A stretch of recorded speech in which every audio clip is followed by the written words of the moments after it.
যুক্তরাষ্ট্রের সাথে হারের খলনায়করা আজ ভারতের সাথে নায়ক হয়ে গেল। এখন বিস্তারিত। পাকিস্তানের ফাস্ট বোলারদের তাণ্ডবে 119 রানে অল আউট ভারত। টসে জয়লাভ করে ভারতকে ব্যাটিংয়ের আমন্ত্রণ জানান বাবর আজম। টসে হেরে ব্যাট করতে নেমে প্রথম থেকে চাপমুক্ত ব্যাট করতে পারেনি রোহিত শর্মা, বিরাট কোহলি। 3 বল থেকে 4 রান করে নাসিম শাহর শিকার হন বিরাট কোহলি। দলীয় 19 রানে ক্যাপ্টেন রোহিত শর্মা ব্যক্তিগত 13 রান করে শাহিন শাহ আফ্রিদির শিকার হন। ঋষভ পান্ট ও আকসার প্যাটেল কিছুটা প্রতিরোধ করার চেষ্টা করেন, শেষ রক্ষা হলো না নাসিম শাহর কারণে। দলীয় 58 রানে ব্যক্তিগত 20 রান করে আউট হন আকসার প্যাটেল।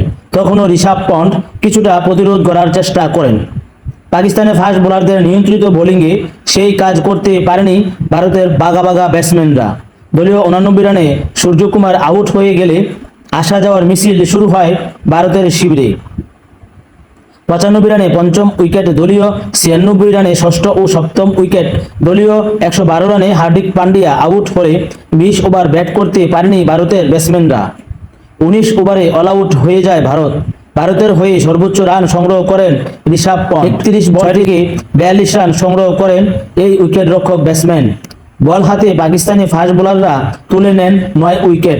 নাসিম শাহ 3 উইকেট, মোহাম্মদ আমির 2 উইকেট, হারিস রৌফ 3 উইকেট, শাহিন শাহ আফ্রিদি 1 উইকেট শিকার করেন। হারিস রৌফ ও মোহাম্মদ আমির যুক্তরাষ্ট্রের সাথে হারের নায়ক ছিল, তারাই আজ ভারতকে বড় সংগ্রহ থেকে আটকে দিল।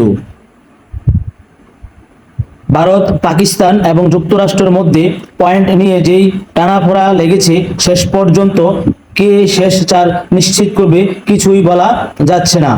প্রিয় বন্ধুরা, ভিডিওটি এই পর্যন্ত কন্টিনিউ করার জন্য আপনাকে আন্তরিক অভিনন্দন। সাবস্ক্রাইব এবং লাইক, কমেন্ট, শেয়ার করে সহযোগিতা করুন।